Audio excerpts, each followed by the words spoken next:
Typically before a public space like Clark Park, there is change, the gazebo signs are posted, and there are at least 90 days for public comment. But gazebo fans tell me none of that happened here. The park is located in the Bayside neighborhood, and residents from there and the Parks Department came up with their own tear-down solution that the mayor now supports. It's a decision that could erase a piece of history from Everett's oldest park. It's come as a surprise to a lot of people in Everett who care about historic preservation, because when something is that old and publicly owned, if the city wants to do something about it, they need to talk with everybody. They can't just decide to tear it down that way. We first visited the gazebo this past Saturday. Preservationists and longtime locals teamed up to shower the century-old structure with hearts as a sign of protest. Help!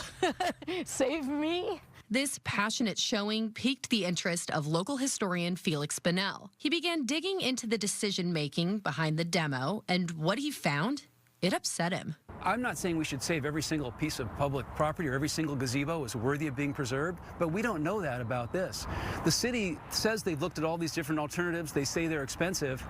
Do we just take their word for it? According to the city of Everett, fixing up this aging infrastructure with its wood rot and decaying roof would be far too expensive. So would moving it.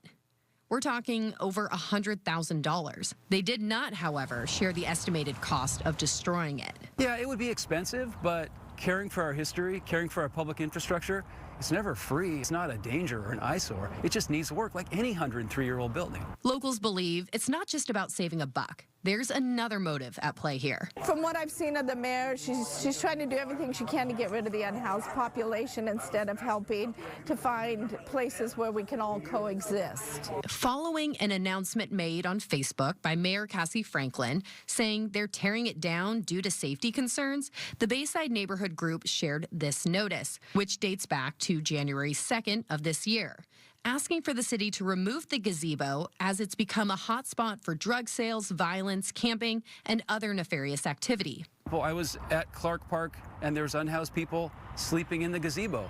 But the gazebo's not the problem. Public parks have borne the brunt of a lot of the crisis of homelessness, the housing shortage, drug abuse. Make an informed decision, not some knee-jerk thing about, oh, there's homeless people in the gazebo, let's tear it down. Bunnell says this deal between the Parks Department, the city, and Bayside neighbors began this past July. So why did it take so long to get the word out? The park belongs to everyone in Everett. The entire city needs to be consulted before you just decide to rip something out. It's also worth sharing. We did visit Clark Park and the gazebo a couple hours ago. Here's a picture of what it looked like back then. You can see there's a number of people camping out there underneath it. After we were there, we decided to leave. We weren't feeling safe because we saw a man throwing an axe into the air. I'm not making this up. He was wielding it around, and then another man aggressively approached us, so we had to get out of there. Yes, safety concerns are real, but the question is, was this handled the right way? The mayor's office, we reached out to them. They refused to comment. They said they're not going to be talking about this controversy